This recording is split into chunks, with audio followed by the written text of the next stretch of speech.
Good morning, student.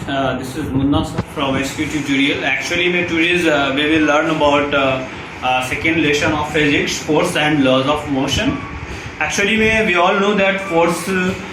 What is force and what do you mean by force? Actually, force जो होते हैं ये push किसी भी ऑब्जेक्ट को हम पुश करते हैं या पुल करते हैं, तो काम करने की जो हमारे पास क्षमता होती है, ए पुश और pull on a body is called force.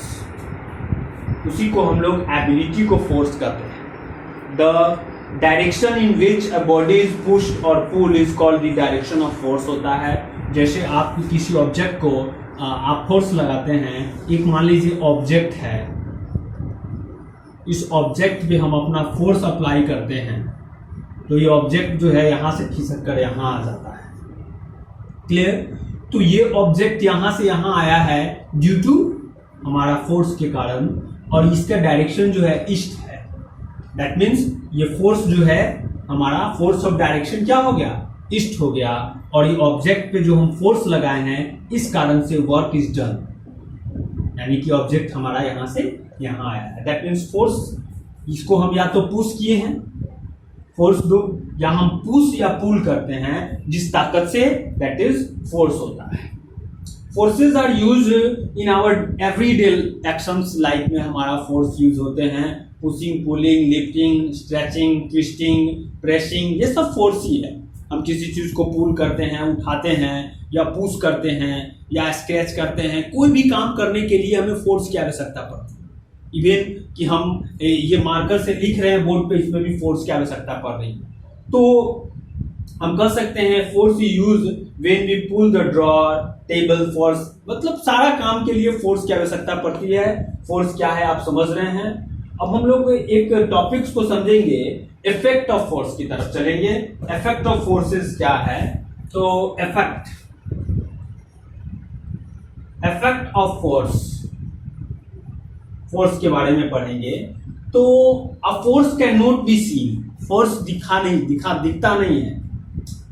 A force can be जज किया जाता है, यह बताया जाता है। जैसे आपकी ताकत दिखाई नहीं देती है, आप कितना फोर्स लगा रहे हैं इस बोर्ड को धक्का देने के लिए, इस दीवार को धक्का देने के लिए, ये आपकी दिखाई नहीं दे रही है। लेकिन अगर आप इसको धक्का दे रहे हैं तो इससे पता चल रहा है कि आपने इसमें फोर्स लगाया है। That means just only we effect which can be produced in various bodies. यानी ऑब्जेक्ट पे जो हम फोर्स अप्लाई करते हैं, जो हमारा फोर्स प्रोड्यूस होता है, उस फोर्स के कारण उस ऑब्जेक्ट में जो परिवर्तन आता है, प्लेस में डिस्प्लेस होता है, दैट इज जज करता है, यही बताता है कि यह फोर्स है and can produce the following effects. Force जो है कैन प्रोड्यूस फॉलोइंग इफेक्ट्स। क्या क्या है तो आप देख सकते हैं। फर्स्ट में आपका आ जाएगा a force can move a stationary object. कोई ऑब्जेक्ट को जो है फोर्स से आप मूव कर सकते हैं। क्या इफेक्ट आपका ये होगा पहला। दूसरा, आप क्या कर सकते हैं फोर्स से? A force can stop a moving object. आप इस ऑब्जेक्ट को स्टॉप कर सकते हैं, रोक सकते हैं। मूविंग ऑब्जेक्ट को आप रोक सकते हैं। तीसरा, इसके स्पीड को आप चेंज कर सकते हैं। अगर इसका स्पीड फास्ट है तो आप स्लो कर सकते हैं, अगर इसका स्पीड स्लो है तो आप फास्ट कर सकते हैं। चौथा, a force can change the direction. अगर इसका डायरेक्शन ईस्ट वे है तो आप फोर्स से इसको मोड़ के नॉर्थ की तरफ कर सकते हैं। दैट मीन्स पांचवा है force can change the shape. इसका शेप अगर इतना बड़ा है तो आप इसको फोर्स से इतना छोटा कर सकते हैं। That is the effect. ये सारे के सारे इफेक्ट ऑफ फोर्सेस हैं। ये सारे we will now give example of all these effects के बारे में आपको हम एक एग्जांपल देते हैं। तो आप एक एक एग्जांपल समझ लीजिए कि force can move a stationary object. जैसे मान लीजिए एक बॉल रुका हुआ है, उसको आप एक किक मारेंगे तो बॉल चलने लगेगा। पहला एग्जांपल आ गया।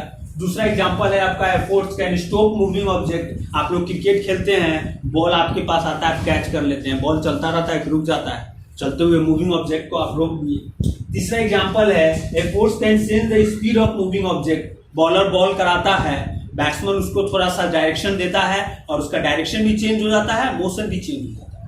That is the both force can change the speed and force can change the direction. दोनों आपको समझ में आ गया। पांचवा है force can the shape and size को भी बदल देता है। जैसे आप देख सकते हैं आटा को आप गूंथते हैं तो उसका साइज बदल जाता है, रोटी बेल देते हैं साइज कैसा हो जाता है, या स्पॉन्ज को लीजिए उसको दबाइए उसका साइज छोटा हो जाएगा, रबर को दबाइए उसका साइज छोटा हो जाएगा। इतना तो समझ में आ गया। अब हम लोग बैलेंस एंड अनबैलेंस फोर्सेस के बारे में पढ़ेंगे, और कुछ जो है बैलेंस अनबैलेंस फोर्सेस के बारे में पढ़ने से पहले मैं आप लोगों को एक चीज बता दूं, इसका नोट्स जो है आप लोगों को मिल जाएगा बहुत जल्दी। फिलहाल आप लोग इसको रीड कर लेंगे, ढंग से घर पे समझ लेंगे। इस चैप्टर को स्टार्ट कर रहे हैं किए हम, तो उसको ढंग से देख लेंगे। उसके बाद बैलेंस एंड अनबैलेंस फोर्सेस से नेक्स्ट टाइम में हम आप अगले वीडियोज में जाएंगे।